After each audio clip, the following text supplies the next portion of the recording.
ভয়ঙ্কর ট্রেন দুর্ঘটনা অসমে। রাজধানী এক্সপ্রেসের ধাক্কায় নিহত কমপক্ষে 8টি হাতি, ইঞ্জিন সহ ট্রেনের বেশ কয়েকটি কামরা লাইনচ্যুত। শনিবার সকালে গুয়াহাটি থেকে 126 কিলোমিটার দূরে এই দুর্ঘটনাটি ঘটেছে। জানা গিয়েছে, সৈরাং দিল্লি রাজধানী এক্সপ্রেস দুরন্ত গতিতে ছুটে আসছিল। সেই সময় লাইনে এসে পড়ে একদল হাতি। শটান হাতির দলকে ধাক্কা মারে ট্রেনটি, তাতে কমপক্ষে 8টি হাতির মৃত্যু হয়েছে। দুর্ঘটনার তীব্রতায় ট্রেনের 5টি কামরা লাইনচ্যুত হয়ে গিয়েছে ট্রেনের ইঞ্জিনও। এই ঘটনায় ইতিমধ্যেই রিলিফ ট্রেন পাঠানো হয়েছে বলে রেল সূত্রে খবর। রেলের কর্মী আধিকারিকরাও পৌঁছেছেন ঘটনাস্থলে। শুরু হয়েছে উদ্ধার কার্য। রেল লাইনে এখনও হাতিদের দেহাংশ ছড়িয়ে ছিটিয়ে পড়ে রয়েছে বলে খবর। আপার আসাম এবং উত্তর পূর্বের রুটে ট্রেন চলাচল ব্যাহত হয়েছে এই ঘটনায়।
কপড়া লাগা আছে তো স্যার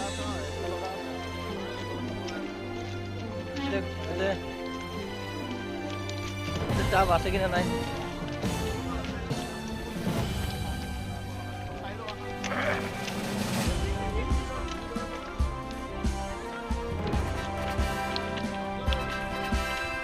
এইটো গাড়ীতে নামিছে তো এইফালে নামিছে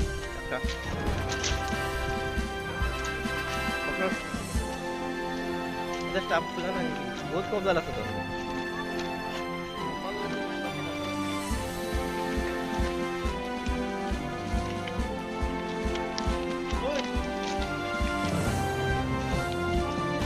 নামিছে